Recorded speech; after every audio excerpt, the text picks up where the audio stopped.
चलिए प्रारंभ करते हैं। सबसे पहले हम लोग ये देखेंगे कि ये जो प्रस्तावना है वो क्या है।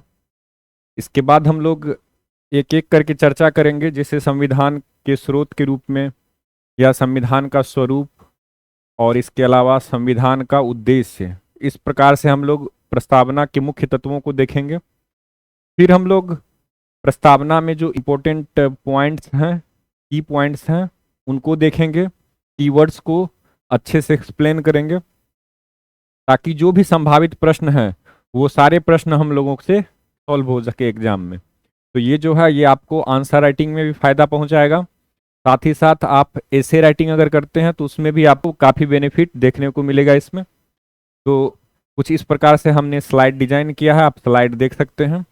ठीक है, तो याद रखेंगे। ठीक है, तो एक एक करके हम लोग ये भी देखेंगे कि किस प्रकार से ये संविधान में संशोधनीय है या नहीं है, या फिर क्या क्या इसका प्रस्तावना का उपयोगिता क्या क्या है। ये सारी चीज़ों को हम लोग देखने वाले हैं। ठीक है, चलिए तो प्रारंभ करते हैं।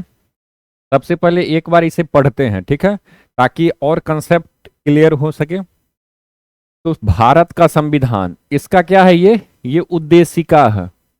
उद्देश्य, हम लोग किस उद्देश्य से एक बुक लिखे हैं, इस बुक का जो फर्स्ट पेज है उस पे आप लगभग सभी बुक में देखेंगे तो आपको फर्स्ट पेज पे क्या मिलेगा, फर्स्ट पेज पे आपको भूमिका मिलेगा।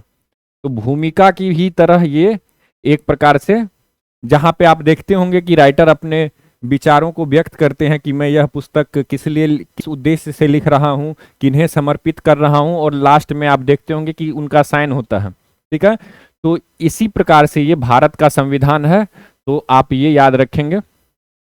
तो संविधान का उद्देशिका है। ठीक है, अब आ जाते हैं हम भारत के लोग भारत को एक प्रभुत्व संपन्न समाजवादी पंथ निरपेक्ष लोकतंत्रात्मक गणराज्य, इन सारे चीजों को हम लोग देखेंगे एक एक करके कि ये क्यों है। आखिर ये शासन का प्रकार संपूर्ण प्रभुत्व संपन्न समाजवादी पंथ निरपेक्ष लोकतंत्रात्मक गणराज्य, ये क्या है, और इसके साथ ही साथ जो भी इसमें की पॉइंट है, तथा उनके समस्त नागरिकों को सामाजिक आर्थिक राजनीतिक न्याय। तो कितने प्रकार का न्याय हो चुका है, तो 3 प्रकार का। किस किस टाइप का, तो सामाजिक आर्थिक राजनीतिक, विचार अभिव्यक्ति विश्वास धर्म और उपासना की स्वतंत्रता। तो कितने प्रकार की स्वतंत्रता, 5 प्रकार की। न्याय 3 प्रकार की। प्रतिष्ठा और अवसर की समता प्राप्त करने के लिए, तथा उन सब में व्यक्ति की गरिमा को भी देखना है और राष्ट्र की एकता को भी देखना है और अखंडता को भी देखना है। राष्ट्र की एकता और अखंडता और व्यक्ति की गरिमा, इन तीनों कामों के को कौन पूरा करने में हेल्प करेगा, तो वो सुनिश्चित करने में बंधुता हेल्प करेगा। ठीक है, तो बंधुता क्या है वो भी देखेंगे। तो दृढ़ संकल्प होकर अपनी इस संविधान सभा में आज तारीख 26 नवंबर 1949, ये गार्गेरियन कैलेंडर के हिसाब से है, और मिति मार्गशीर्ष शुक्ला सप्तमी, यानी कि ये अगहन मास के बारे में बात किया जा रहा है, अगहन।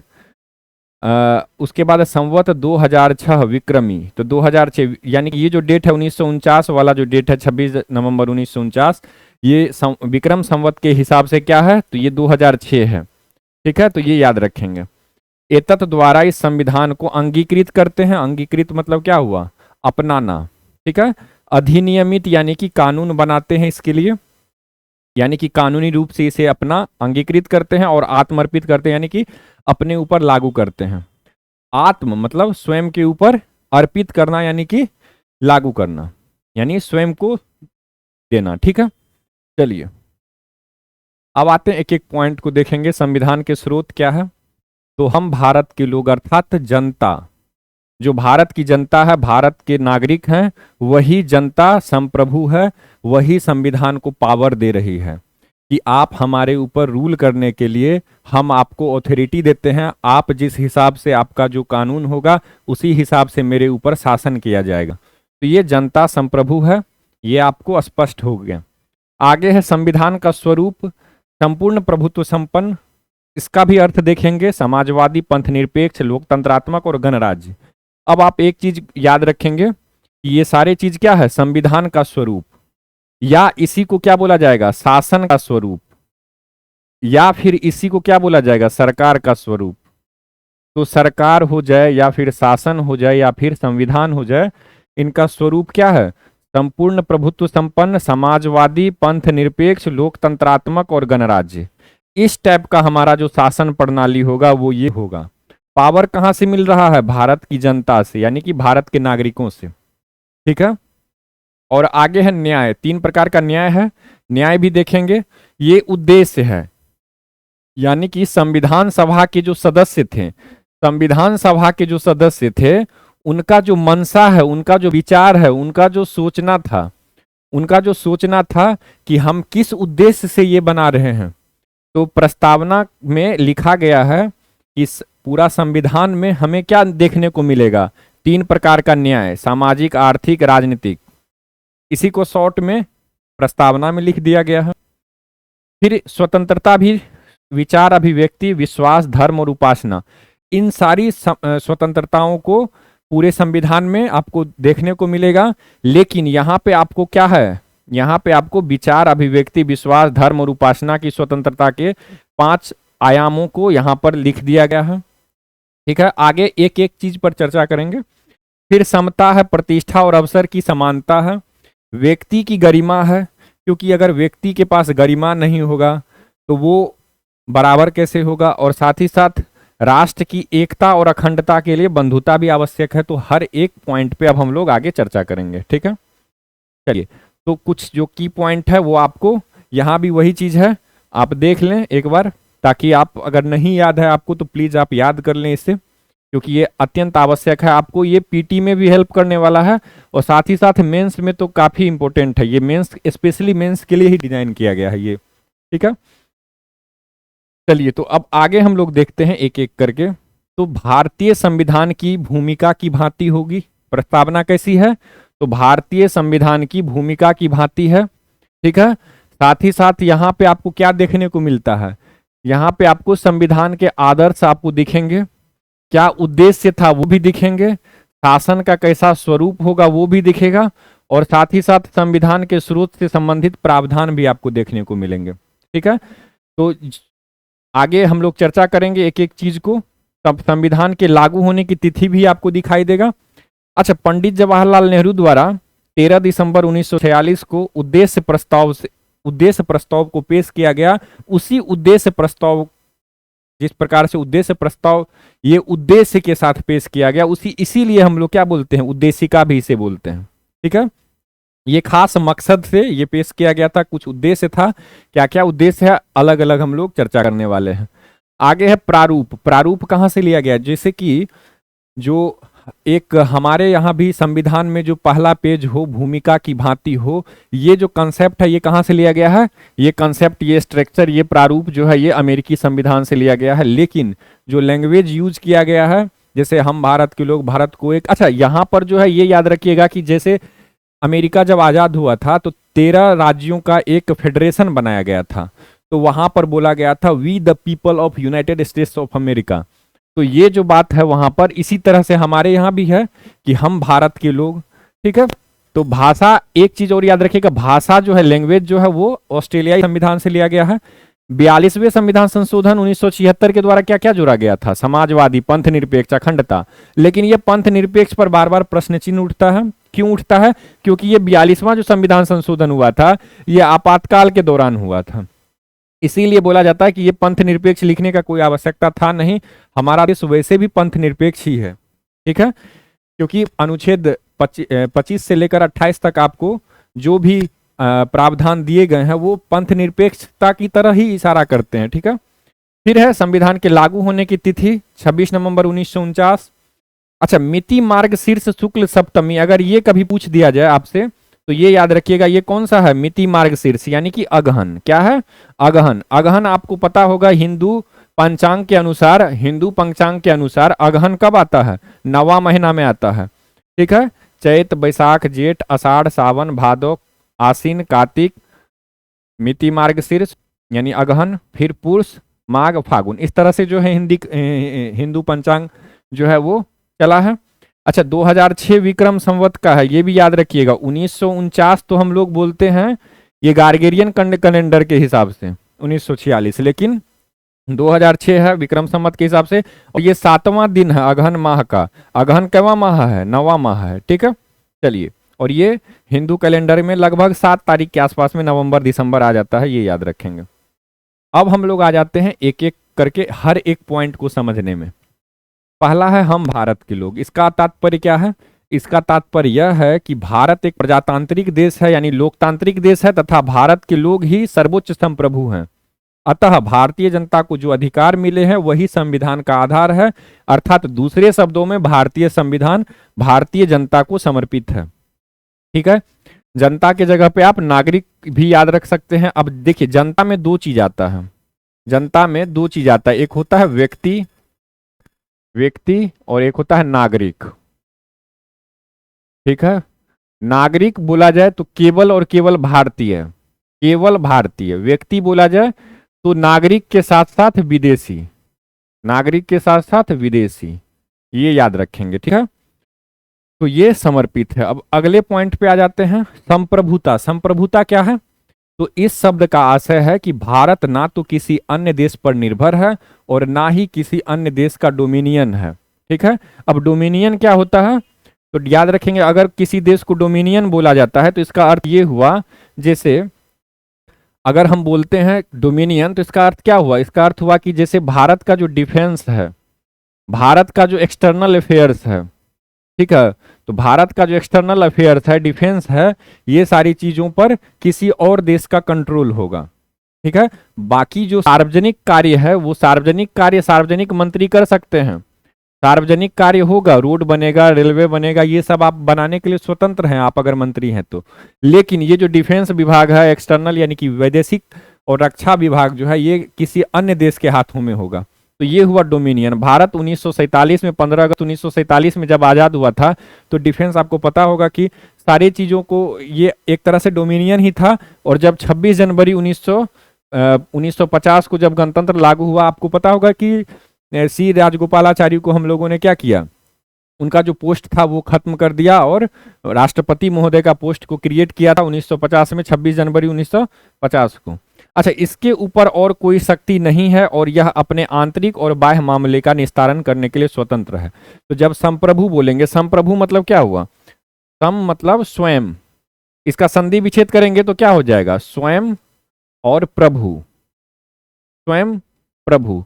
स्वयं मतलब खुद और प्रभु मतलब मालिक। तो जो व्यक्ति खुद का मालिक होता है वो संप्रभु होता है। इसी तरह से जो राष्ट्र स्वयं, चाहे वो आंतरिक मामले हो, आंतरिक मामले में क्या क्या आएगा? राजनीतिक कानून बनाने में, मेनली कानून ही बनाना है, तो राजनीतिक हो, आर्थिक हो, सामाजिक हो, धार्मिक हो, इस तरह के जो भी कानून बनाए जाएंगे, अगर आंतरिक भारत के अंदर बनाए जाएंगे, भारत की जनता के लिए बनाए जाएंगे, तो ये हम लोग स्वतंत्र होकर के ये बना सकते हैं। जैसे CAA कानून था, तो CAA कानून के विषय में क्या था? प्रश्न चिन्ह उठाया जाता था बार बार USA के द्वारा, ये जो CAA है ये विभाजन क्रिएट कर रहा है या फिर धार्मिक पक्षपात कर रहा है, इस तरह का प्रश्न चिन्ह उठाया जाता था। तो हमारा जो जवाब होता था विदेश मंत्रालय का, वो क्या होता था कि आप हमारे आंतरिक मामलों में प्लीज दखल ना दे, ये हमारा देश संप्रभु है और हम स्वतंत्र हैं अपने राजनीतिक, आर्थिक, सामाजिक अथवा धार्मिक कानून बनाने के लिए। तो जो काम होता है सरकार का वो क्या होता है? कानून बनाना। एक तो कानून बनाना, और दूसरा है कि जो बाह्य, बाह्य में क्या आता है? बाहरी देशों से वैदेशिक संबंध हमारा कैसा होगा? या तो दोस्त होगा, या दुश्मन होगा, या फिर संधि होगा। तो इन तीनों में भी डिसीजन लेने का जो अथॉरिटी है वो हमारे देश के जो शासक हैं, यानी कि जो हमारे देश के जो भी मंत्री हैं उन्हीं के हाथों में होगा, ना कि विदेश से हमारा ये कंट्रोल होगा कि अमेरिका अगर बोले कि रूस से दोस्ती मत रखो, रूस को दुश्मन बना लो, तो ऐसा नहीं है। हमारा विदेश नीति पूर्णतः क्या है? संप्रभु है, याद रखिएगा। ठीक है, चलिए आगे है। प्रस्तावना में उल्लेखित मुख्य शब्दों के अर्थ में दूसरा है समाजवादी। समाजवादी शब्द का क्या आशय है? तो समाजवादी यानी कि समाज में क्या होना चाहिए? इक्वेलिटी, ये याद रखिएगा।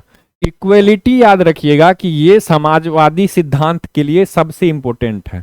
सबको समाजवादी, अच्छा एक्चुअली कार्ल मार्क्स जब समाजवादी जो फिलॉसफी दिए थे उसमें क्या बोले थे कि प्रत्येक व्यक्ति को क्या होना चाहिए? बराबरी होना चाहिए, समाज में बराबरी होना चाहिए। तो लेकिन समाज में बराबरी लाना आसान चीज तो है नहीं, और कभी भी ऐसा पॉइंट, इक्विलिब्रियम पॉइंट नहीं आ सकता है, आदर्श स्थिति नहीं आ सकता है। तो हम लोगों ने किसका मॉडल अपनाया? हम लोगों ने नेहरू जी का मॉडल अपनाया।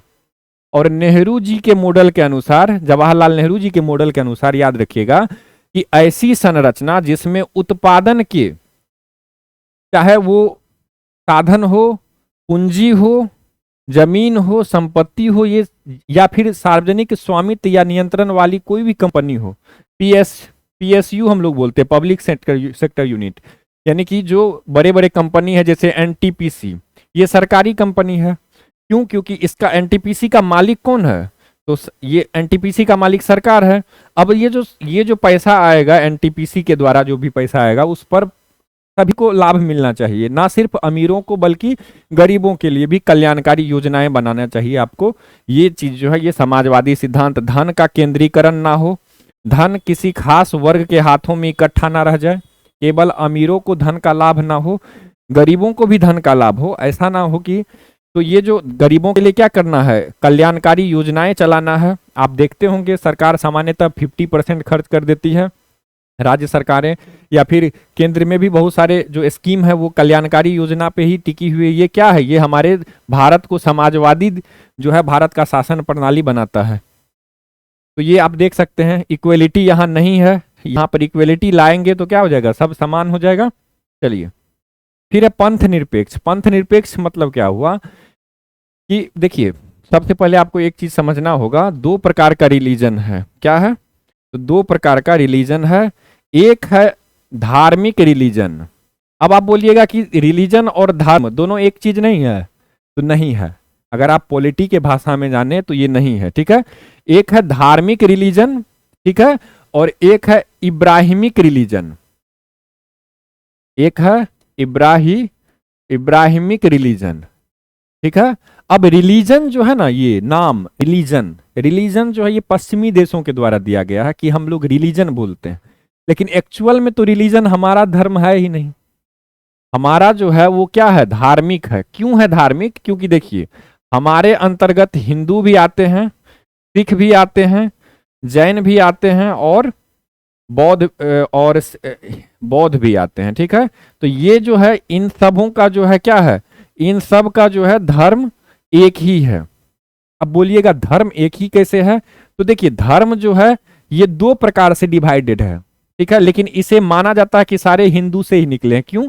क्योंकि जो वास्तविकता में जो सनातन धर्म है वो किस पे आधारित है, वो वेद पे आधारित है, ठीक है। और वेद जो मानता है उसे बोला जाता है ब्राह्मण परंपरा, ठीक है। और जिस प्रकार से बौद्ध हो या जैन हो, ये सब वेद को नहीं मानते हैं, ये तो इन्हें क्या माना जाता है, इन्हें माना जाता है श्रमण परंपरा के धर्म, ठीक है। तो ये याद रखिएगा। तो ब्राह्मण परंपरा में हिंदू और श्रमण परंपरा में बौद्ध जैन, इस तरह से याद रखेंगे। तो ये तो धार्मिक वाला निकल गया। अब आ जाते हैं हम लोग इब्राहिमिक पे।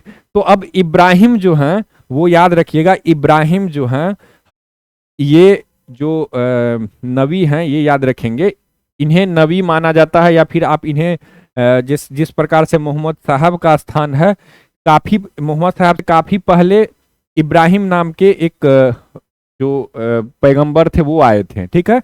तो उनसे क्या निकला, उनसे यहूदी यानी कि ज्यूस, ठीक है। तो यहूदी, उसके बाद क्या आया, उसके बाद क्रिश्चियनिटी यानी कि क्रिश्चियन, और क्रिश्चियन के बाद कौन आता है, तो क्रिश्चियन के बाद याद रखेंगे कि इस्लाम।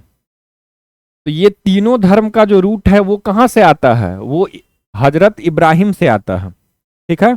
हो सकता है हजरत की जगह पे पैगंबर यूज किया जाता हो, एग्जैक्ट मुझे नहीं पता है, लेकिन व्यक्ति जो है वो यही है, इब्राहिम नाम के ही व्यक्ति हैं। और इन्हीं से ये तीनों धर्म का जो है ये तीनों धर्म का जो है इन्हीं से शुरुआत माना जाता है। इसीलिए ये तीनों इब्राहिमिक रिलीजन है और ये सारा जो है ये धार्मिक रिलीजन है।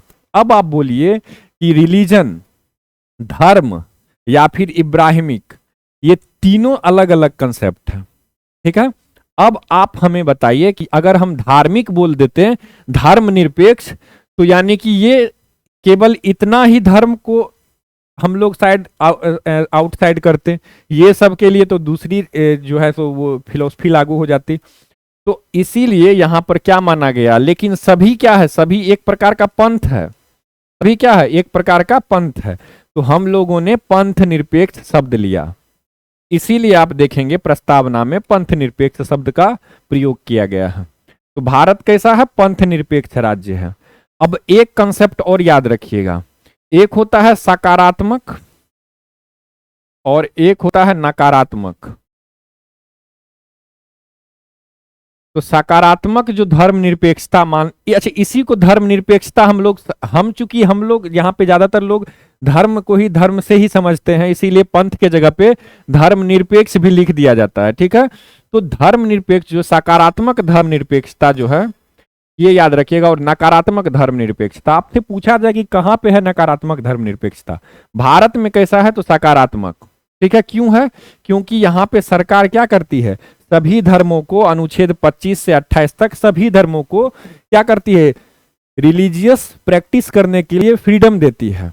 लेकिन नकारात्मक धर्मनिरपेक्षता जो है ये फ्रांस में एग्जिस्ट करता है, कहां पे, तो फ्रांस में। अब आप पूछिएगा कि ये फ्रांस में ऐसा क्या अंतर है, तो यहाँ पे अंतर ये है कि यहाँ पर भारत जो है राज्य के रूप में, याद रखेंगे भारत राज्य मतलब क्या हुआ, देश या देश में शासन करने वाले जो भी हैं पदाधिकारी अधिकारी, चपरासी से लेकर के राष्ट्रपति तक, वो सारे राज्य के अंतर्गत आते हैं। तो ये क्या करेगी, ये सबको समान मानेगी, हर धर्म को समान मानेगी। अगर किसी को हज के लिए पैसा देगी तो कुंभ के लिए भी पैसा देगी, इस तरह से आप याद रखेंगे। अब आप अगले पॉइंट में समझेंगे फ्रांस के बारे में। फ्रांस में क्या सिस्टम है, तो फ्रांस में याद रखेंगे कि वहां पर यह है कि आप जो है फ्रीली जो है, यानी कि फ्रांस के अंदर आप सार्वजनिक स्थान पर आप फ्रीली जो है अपना धर्म प्रैक्टिस नहीं कर सकते हैं। आपको आप जानते हैं बुर्का बैन हो चुका है फ्रांस में, बहुत सारे तरह के प्रतिबंध लगाते हैं, रोड पे आप जो है ऐसे आप नमाज नहीं अदा कर सकते हैं, या फिर तरह तरह के प्रतिबंध लगाए जाते हैं फ्रांस में। क्यों लगाए जाते हैं, क्योंकि वहां पर नकारात्मक धर्मनिरपेक्षता था। फ्रांस का इतिहास है, वहां पर धर्म राजनीति में कुछ ज्यादा इन्वॉल्व था, पादरी वगैरह सब जो है वो विशेषाधिकार प्राप्त वर्ग थे, ठीक है। तो ये सारा कंसेप्ट हम लोग बाद में किसी और टॉपिक, जब वैसा कुछ टॉपिक आएगा तो और भी डिटेल में चर्चा करेंगे। अभी के लिए आप जो आपके काम का है वो यही है कि नकारात्मक धर्मनिरपेक्षता कहाँ एग्जिस्ट करता है, फ्रांस में। इसके अंतर्गत आप सार्वजनिक जगह पर फ्रीली अपना धर्म को प्रैक्टिस नहीं कर सकते हैं। लेकिन सकारात्मक धर्मनिरपेक्षता भारत में है कि राज्य का तो कोई अपना धर्म नहीं है, लेकिन राज्य सभी धर्मों को समान मानेगा, ठीक है। चलिए इसे एक बार पढ़ लेते हैं ताकि आपको और भी कंसेप्ट क्लियर हो जाए। पंथ निरपेक्ष राज्य यानी कि शब्द का स्पष्ट रूप से संविधान में उल्लेख कहीं पे नहीं किया गया है, तथापि इसमें कोई संदेह नहीं है कि संविधान के निर्माता ऐसे ही राज्य की स्थापना करना चाहते थे। इसीलिए संविधान में अनुच्छेद 25 से 28 तक धार्मिक स्वतंत्रता का अधिकार जोड़े गए। भारतीय संविधान में पंथ निरपेक्षता की सभी अवधारणाएं विद्यमान है, अर्थात हमारे देश में सभी धर्म समान है और उन्हें सरकार का समान समर्थन प्राप्त है, ठीक है। अगला है लोकतांत्रिक। लोकतंत्र क्या है, तो इब्राहिम लिंकन साहब ने बोला था कि जनता के द्वारा जनता के लिए जो रूल होता है वही लोकतंत्र है। लेकिन बस इतना सा नहीं है, क्यों, क्योंकि जनता के द्वारा जनता के ऊपर शासन करना तो ये तो राजनीतिक हुआ, लोकतंत्र का एक राजनीतिक ये जो है लोकतंत्र इसे हम बोल सकते हैं। लेकिन भारत इसका बड़ा रूप लिया है, बोला कि नहीं, ना सिर्फ राजनीति में बल्कि सामाजिक और आर्थिक रूप से भी लोकतंत्र होना चाहिए भारत में, ठीक है। चलिए अब हम लोग देखते हैं लोकतंत्र के बारे में कि संविधान की प्रस्तावना में लोकतांत्रिक शब्द का इस्तेमाल बृहत रूप से किया गया है, जिसमें ना केवल राजनीतिक लोकतंत्र बल्कि सामाजिक व आर्थिक लोकतंत्र को भी शामिल किया गया है। अब आप पूछिए कि लोकतंत्र है ये कैसे पता चलेगा किसी भी देश में। अब लोकतंत्र है इसका जो स्पष्ट रूप से अगर आपको पता करना है तो वो है पहला वोटिंग राइट। वोटिंग राइट जो है ये बताता है अगर वयस्क को मताधिकार मिला हुआ है, तो हमारे यहाँ वयस्क कौन है, जो भी 18+ है, ठीक है। और याद रखेंगे राजीव गांधी के समय में 21 था वोटिंग राइट, ठीक है। 21 के एज में वोटिंग राइट मिला हुआ था। तो वयस्क मताधिकार याद रखेंगे क्या है, ये वयस्क मताधिकार 21 में है, ये याद रखेंगे। यानी कि 21 वर्ष की उम्र में था पहले, और अब कितने में हो गया है, 18 वर्ष के व्यक्तियों को अब जो है, यानी नागरिकों को अब आप वोट देने का अधिकार मिल चुका है, तो हम कह सकते हैं लोकतंत्र है। दूसरा है सामाजिक चुनाव। हम लोग समाज के ही हिस्सा हैं, तो समाज में जो कुछ भी आप देखते होंगे पुरानी प्रथाएं चली आ रही है, वो आज भी एग्जिस्ट करती है। अगर वो किसी भी मूल अधिकार का हनन ना करती हो, तो समाज में आप चुन सकते हैं अपने हिसाब से, आपको क्या खाना है, क्या पहनना है, क्या करना है, वो आपके ऊपर डिपेंड करता है। अनुच्छेद 21 के तहत आप कहाँ आप शादी करना चाहते हैं, या फिर जो भी कुछ है, वो सारी चीजें किस में है, सामाजिक चुनाव में। इसके अतिरिक्त कानून की सर्वोच्चता। भारत में अगर आप बोले कि लोकतंत्र है, इसका अर्थ क्या है, यहाँ पर कोई धार्मिक पुस्तक यहाँ पर लीड नहीं करती है देश को, यहाँ पर संविधान लीड करती है। यानी कि धार्मिक पुस्तक से ऊपर क्या होगा, हमारा संविधान होगा। तो कानून की सर्वोच्चता है, ये याद रखेंगे। न्यायपालिका की स्वतंत्रता। हमारा जो न्यायपालिका है, जुडिशियल सिस्टम जो है हमारा, वो क्या है, स्वतंत्र है। ठीक है। हालांकि सरकार के अंतर्गत 3 चीज आते हैं। सरकार अगर बोला जाए तो ना सिर्फ मंत्री या फिर सांसद या फिर जज। आप देखते होंगे जो मंत्री हैं ये काम क्या करते हैं, तो कार्य करते हैं, तो यानी कि कार्यपालिका। ठीक है। और संसद क्या करता है, कानून बनाता है, यानी कि व्यवस्था करता है, व्यवस्थापिका। ठीक है।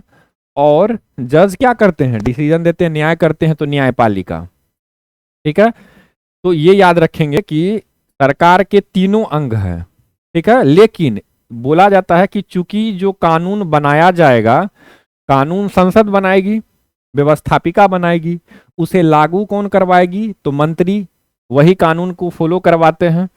लेकिन जो कानून है वो सही से बनाया गया है कि नहीं, या सही से लागू किया जा रहा है कि नहीं, इसका जो है काम कौन करेगा, ये जज देखेंगे। यानी कि न्यायपालिका देखेगी कि ये जो कानून है ये सही है कि नहीं है, और साथ ही साथ ये कानून सही ढंग से फॉलो किया जा रहा है कि नहीं किया जा रहा है।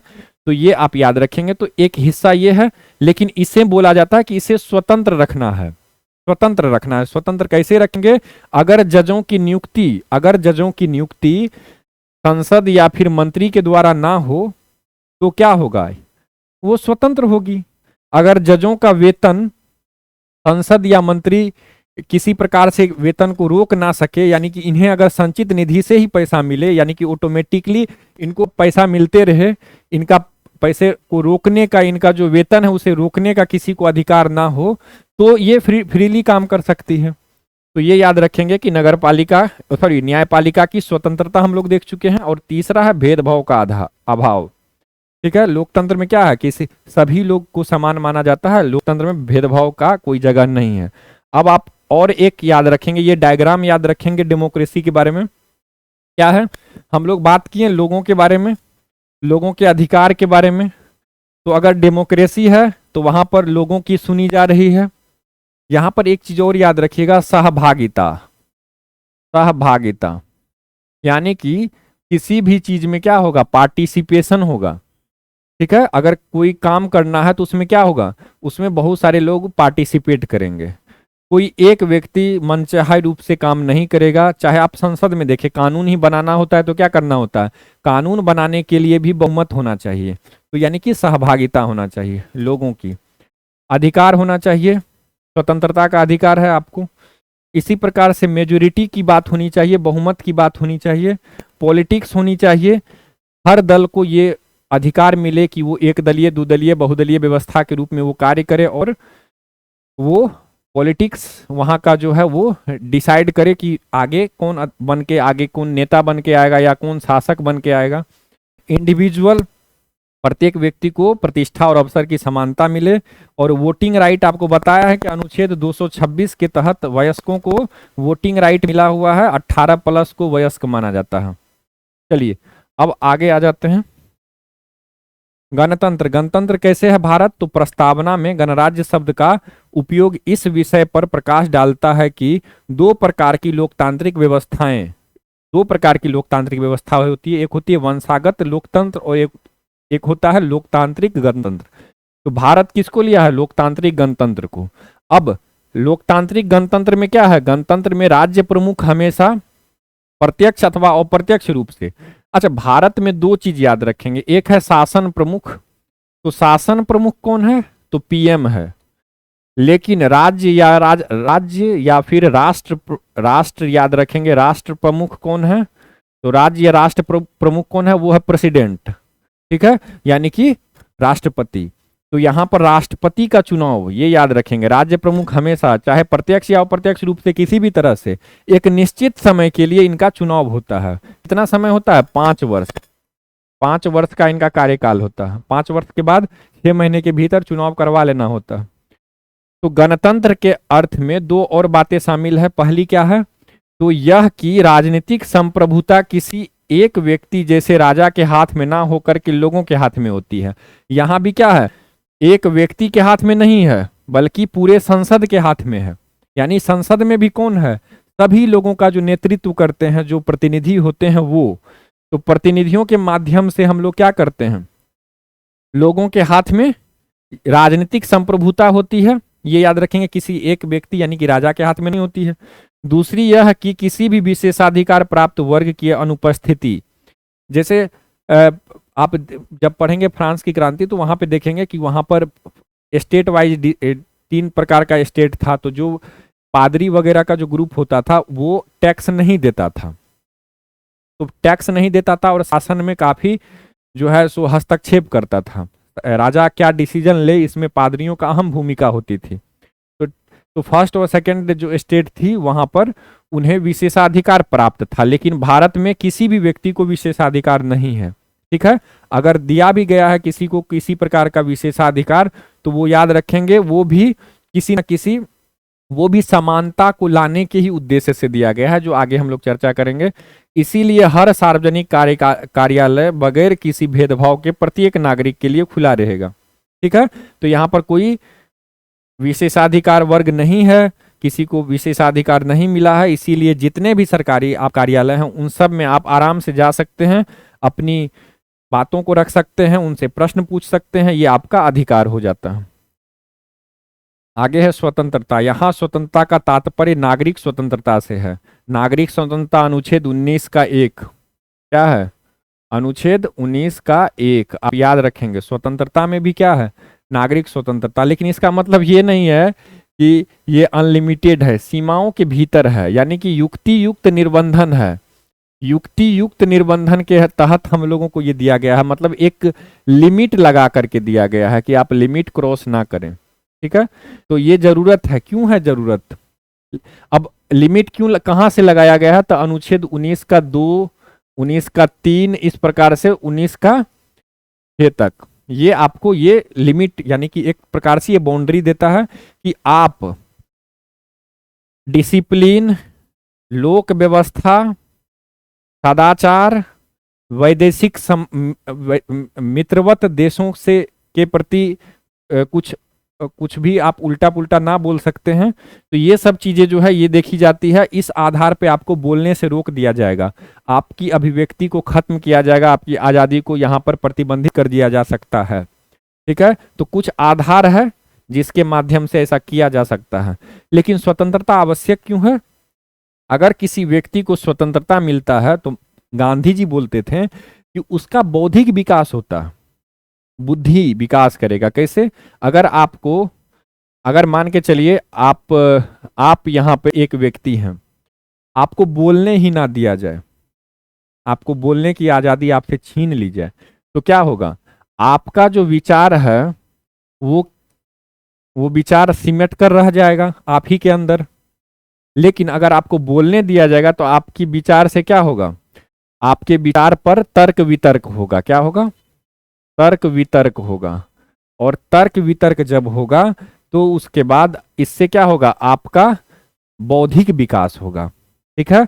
बौद्धिक विकास होगा, इसके अतिरिक्त आध्यात्मिक विकास होगा, आर्थिक विकास होगा, सामाजिक विकास होगा, समाज भी आगे बढ़ता है। अगर स्वतंत्रता मिलती है तो समाज भी डेवलप होता है, ठीक है। चलिए, इसके अतिरिक्त कुछ चीजें और है वो आप देख सकते हैं।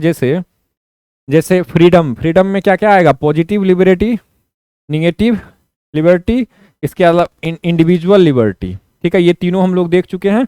अच्छा, पॉजिटिव लिबर्टी आपको पता है अनुच्छेद 19 का 1, और निगेटिव लिबर्टी 19 का 2 से लेकर के 6 तक। ठीक है, और सोशल लिबर्टी सामाजिक, इसके अलावा मोरल रिस्पॉन्सिबिलिटी। अब आप अगर मान चलिए आपको फ्रीडम मिला है तो इसका मतलब ये नहीं है कि आप नैतिकता को ध्यान में रख करके आप अपना स्वतंत्रता को एंजॉय करें। ठीक है, किसी को प्रॉब्लम ना हो ऐसी आप काम करें। आगे है राइट्स, अधिकार की बात है, और फ्री विल। ठीक है, तो ये याद रखेंगे, ये सारी चीजें स्वतंत्रता का सूचक है। आगे है न्याय। भारत न्याय का भारतीय संविधान की प्रस्तावना में उल्लेख है। इसे 3 रूपों में देखा जा सकता है, सामाजिक न्याय, राजनीतिक न्याय, आर्थिक न्याय। 3 प्रकार का न्याय है। सामाजिक न्याय से क्या है अर्थ, कि समाज में किसी को ऊंच नीच भेदभाव ये ना हो। ठीक है, तो सामाजिक न्याय से अभिप्राय है कि मानव मानव के बीच जाति वर्ण के आधार पर भेदभाव ना माना जाए और प्रत्येक नागरिक को उन्नति के समुचित अवसर सुलभ हो, सभी को व्यक्ति को मिले। ठीक है, आर्थिक न्याय का अर्थ है कि उत्पादन और वितरण के साधनों का न्यायोचित वितरण हो, यानी सरकार को जब पैसा आती है सरकार के पास तो उसका जो खर्च हो वो न्यायपूर्वक हो। ठीक है, तो अमीरों को ही केवल ना लाभ पहुंचाया जाए, गरीबों तक भी लोग कल्याणकारी कार्य किए जाएं, उनको भी, यानी कि धन का केंद्रीकरण अमीरों के पास ना हो। 10% के पास 60% भारत का जो धन है, ये क्या सूचित कर रहा है कि यहाँ पे आर्थिक न्याय नहीं है, ये तो अन्याय है। ठीक है, तो ये याद रखिएगा। आगे है राजनीतिक न्याय। राजनीतिक न्याय का अभिप्राय क्या है, कि राज्य के अंतर्गत समस्त नागरिकों को समान रूप से नागरिक और राजनीतिक अधिकार प्राप्त हो, चाहे वह राजनीतिक दफ्तरों में प्रवेश की बात हो, अथवा अपनी बात सरकार तक पहुंचाने की बात हो, या चुनाव लड़ने की बात हो, या फिर वोट देने की बात हो, सभी को बराबर मौका, ये जो है ये राजनीतिक न्याय के अंतर्गत आता है। आगे है समता यानी बराबरी। आपको पता होगा कि आप एक कंसेप्ट याद रखिएगा कि प्लेटो अरस्तु ये सब का नाम आप लोग सुने होंगे। ठीक है, ये लोग क्या बोलते थे, ये लोग बोलते थे कि देखो मनुष्य जो है ना, मनुष्य यानी कि मानव, ये जन्मजात लालची होता है, लालची होता है। ये मनुष्य जो है ये जन्मजात लालची होता है, इसीलिए अगर वो राजा बनेगा तो क्या करेगा, लोक कल्याणकारी कार्य नहीं करेगा। तो राजाओं के लिए कहें या फिर व्यक्तियों के लिए कहें, इनका जो तर्क है वो क्या है, लालची स्वभाव वाला। ठीक है, यानी कि मनुष्य को पहले ही गिरा हुआ समझा जाता है। लेकिन जो भारतीय संविधान है वो प्रत्येक व्यक्ति की प्रतिष्ठा, प्रत्येक व्यक्ति की समाज में प्रतिष्ठा और प्रत्येक व्यक्ति को अवसर, इन दोनों में समानता देना चाहती है। ठीक है, और समाज के किसी भी वर्ग के लिए विशेषाधिकार की अनुपस्थिति बात की जा रही है। किसी को भी विशेषाधिकार नहीं मिलेगा, सभी को समानता मिलेगी। और अनुच्छेद 14 से लेकर 18 तक इसी के कारण उपबंध भी दिए गए हैं। ठीक है, तो आगे है भारतीय संविधान की प्रस्तावना में समानता के 3 आयाम है। सामाजिक समानता होनी चाहिए, जाति धर्म आदि के नाम पर भेदभाव नहीं होनी चाहिए। राजनीतिक समानता होनी चाहिए, सभी को चुनाव लड़ने का अधिकार हो, सभी वयस्क को वोट देने का अधिकार हो, ये सब राजनीतिक समानता है। और आर्थिक समानता, यानी कि आर्थिक समानता कहने का सेंस ये है कि सरकार प्रयास करेगी कि लोग क्या हो, आर्थिक रूप से सभी इक्वल हो, यानी कि कोई बहुत ज्यादा गरीब और कोई बहुत ज्यादा अमीर ना हो। इस चीज का ध्यान रखा जाए कि धन का विकेंद्रीकरण हो। धन का विकेंद्रीकरण ये पंडित जवाहरलाल नेहरू जी का ये सोचना था। ठीक है, कुछ चीज और है जिसको आप ध्यान में ले सकते हैं, जैसे अगर हम बोले कि इक्वलिटी की बात करें तो एक व्यक्ति है जो 6 फीट का है, एक व्यक्ति है जो 4 फीट का है, और एक व्यक्ति है जो 2 फीट का है, और एक ही कंपटीशन में, एक ही जो है तो परीक्षा में, एक ही परीक्षा में इन सब को बोला गया कि तुम्हें 4.5 फीट जो है ये हाई जंप करना है, यानी कि इसके ऊपर से कूदना है। तो ये 6 फीट वाला तो कूद सकता है 4.5 फीट, लेकिन ये 4 फीट और 2 फीट वाला नहीं कूद सकता है। ठीक है, तो ऐसे ही हमारे समाज में क्या हुआ कि मुख्य धारा में बहुत लोगों को शामिल नहीं किया जा सका, जैसे महिलाओं को या फिर आप विकलांग वगैरह देखते हैं, या फिर जो भी इस प्रकार के वंचित वर्ग हैं उन्हें आप देखते हैं, SC ST OBC वगैरह सबको देखते हैं, तो वो क्या, वहां पे क्या है फिलोसफी, कि वहां पे ये फिलोसफी है कि उन्हें मुख्य धारा में नहीं जोड़ा गया है, और जब तक कि उन्हें मुख्य धारा में पूरी तरह से शामिल ना किया जाए, उनका जो शैक्षणिक स्तर है या उनका जो आर्थिक स्थिति है वो अगर सुदृढ़ ना किया जाए, तो ये कैसे कंपटीशन में ये इस प्रकार से आप किस कैसे ये पार कर पाएंगे। तो इन्हें क्या किया गया, इनके लिए क्या किया गया, इन्हें भी, इनमें अगर 2 फीट जोड़ दिया जाए और इन्हें में अगर 4 फीट जोड़ दिया जाए, तो अब तो सारे इक्वल हो जाएंगे। यानी कहने का सेंस ये है कि इन्हें भी और इन्हें भी रिजर्वेशन दिया जाए, आरक्षण दिया जाए। तो यही कंसेप्ट है भारत में, इसे बोला जाता है सकारात्मक भेदभाव। क्या बोला जाता है, सकारात्मक विभेदीकरण, यानी कि विभेदीकरण यानी कि भेदभाव, विभेदीकरण यानी कि भेदभाव। ठीक है, तो हम लोग भेदभाव कर रहे हैं लेकिन सकारात्मक पॉजिटिव रूप में कर रहे हैं। ठीक है, इनको और इनको और इनको equal ground, equal play ground, equal playing field देने के लिए हम लोग क्या कर रहे हैं, थोड़ा सकारात्मक भेदभाव कर रहे हैं।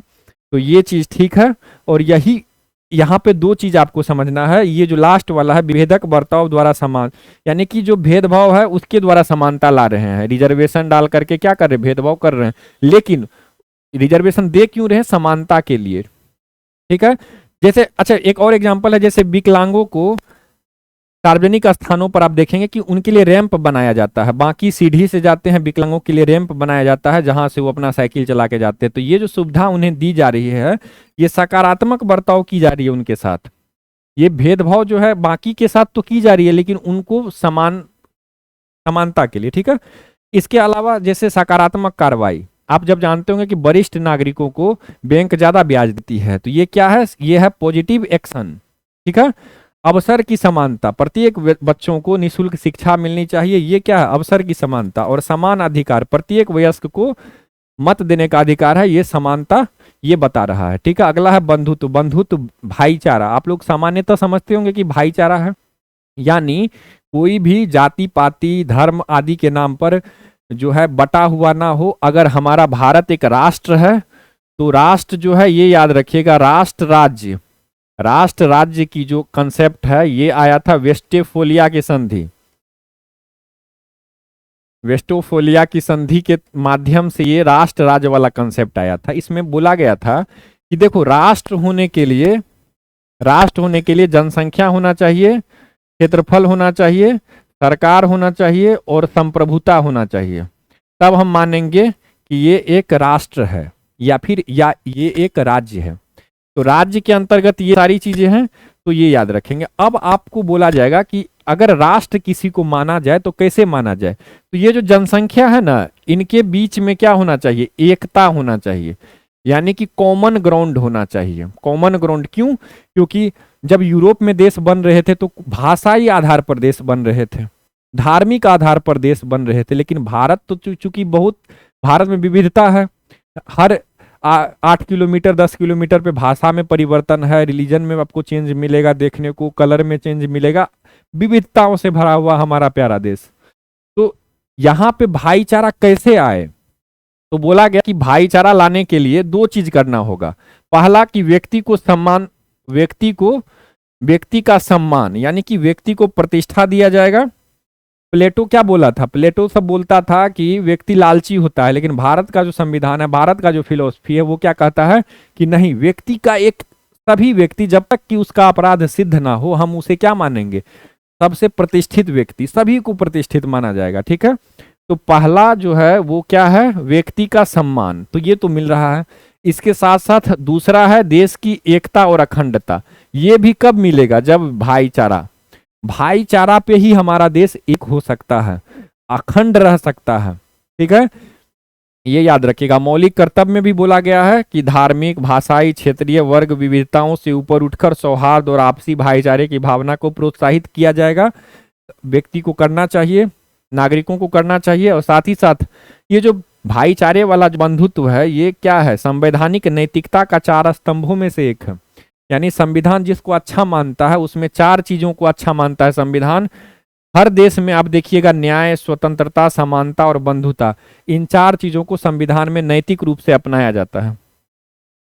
आगे है प्रस्तावना संविधान का अंग है या नहीं है। तो याद रखेंगे बेरूबारी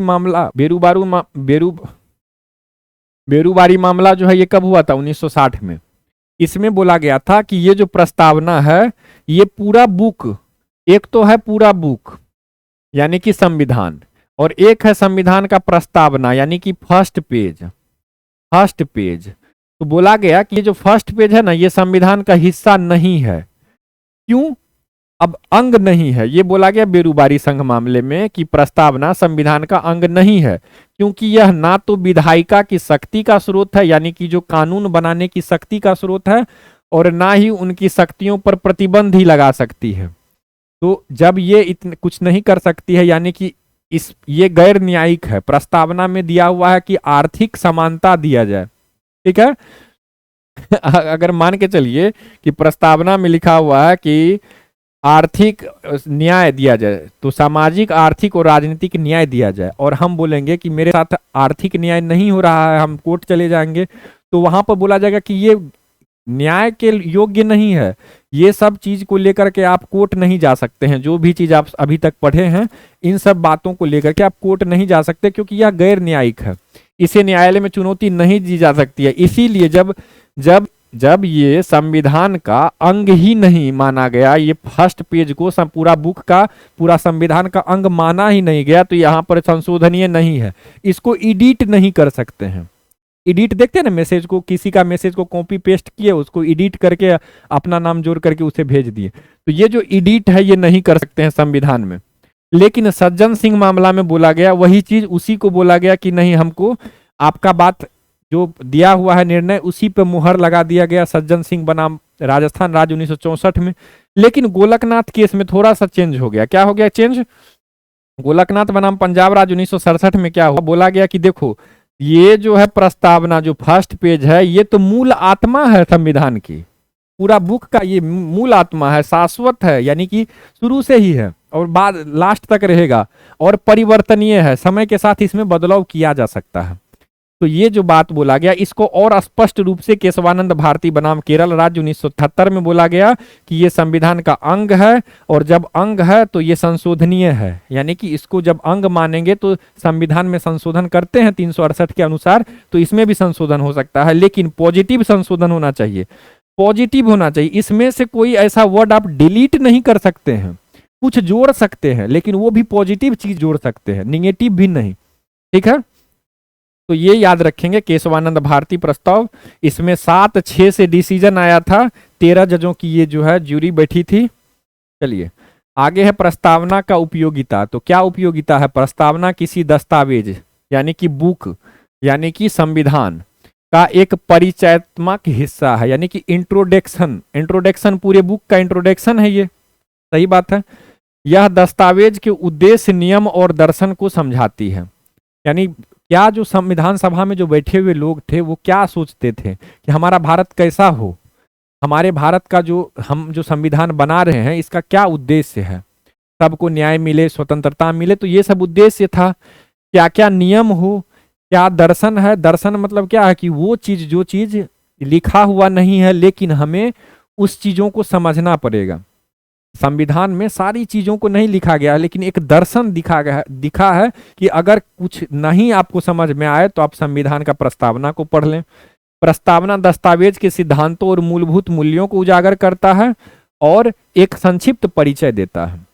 पूरे बुक को पढ़ने के लिए आप अगर फर्स्ट पेज में देख लेंगे कि राइटर क्या लिख रहा है पूरे बुक के बारे में, कि यह जो है ये बुक आपको बीपीएससी के लिए है, ये बुक यूपीएससी के लिए है, ये बुक स्टेट पीसीएस के लिए या फिर किसी भी एग्जाम के लिए है, ये आपके लिए काफ़ी बेनिफिशियल होगा। तो जो स्टूडेंट, अगर कोई रेलवे का स्टूडेंट है, वो देख करके ही समझ जाएगा कि ये तो बीपीएससी वाला बुक है और ये बुक जो है यूपीएससी वाला है, ये बुक रेलवे वाला है। तो ये कैसे पता चलेगा? संक्षिप्त परिचय आगे ही पता चल जाएगा, पहले पेज में ही देखने के साथ कि हमारा जो है संविधान, पूरा जो है संविधान क्या है, क्या लिखा होगा इसके अंदर में। यह सरकार के किसी भी कानून और कार्रवाई की जांच और मूल्यांकन करने के लिए एक मानक प्रदान करता है। सरकार कोई कानून बनाएगी तो वो किसको स्टैंडर्ड मान के बनाएगी, तो एक स्टैंडर्ड तय कर दिया गया है कि कम से कम आप इस चीजों को आप मान सकते हैं, एक मानक, इस हिसाब से कानून बनाए। आप आर्थिक न्याय देने के लिए कानून बनाए, सामाजिक न्याय देने के लिए कानून बनाए, राजनीतिक न्याय देने के लिए कानून बनाए, ये स्वतंत्रता देने के लिए लोगों को कानून बनाए। ठीक है, संविधान की आत्मा है और संविधान को दिशा और उद्देश्य देती है। संविधान का मुख्य उद्देश्यों को निर्धारित करती है, प्रतीकात्मक अभिव्यक्ति के रूप में कार्य करती है।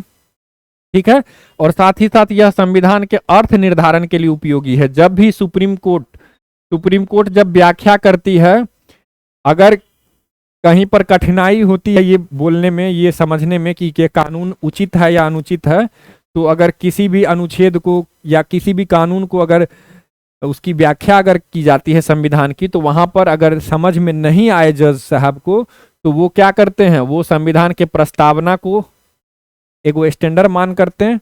स्टैंडर्ड के तहत इसे ही एक स्टैंडर्ड मान करके देखते हैं कि जो कानून बनाया गया है वो इस हिसाब से बनाया गया है कि नहीं। अगर नहीं होता है तो उसे इनवैलिड बोल देते हैं, अगर होता है तो उसे वैलिड करार देते हैं। चलिए, तो आज के लिए इतना ही। धन्यवाद। आशा करते हैं आप लोगों को अच्छा लगा होगा। अगर अच्छा लगा है तो प्लीज़ आप लोग सब्सक्राइब भी कर लें, लाइक वगैरह कर दें। कुछ सुझाव देनी हो तो कमेंट के माध्यम से बता दें। Thank you.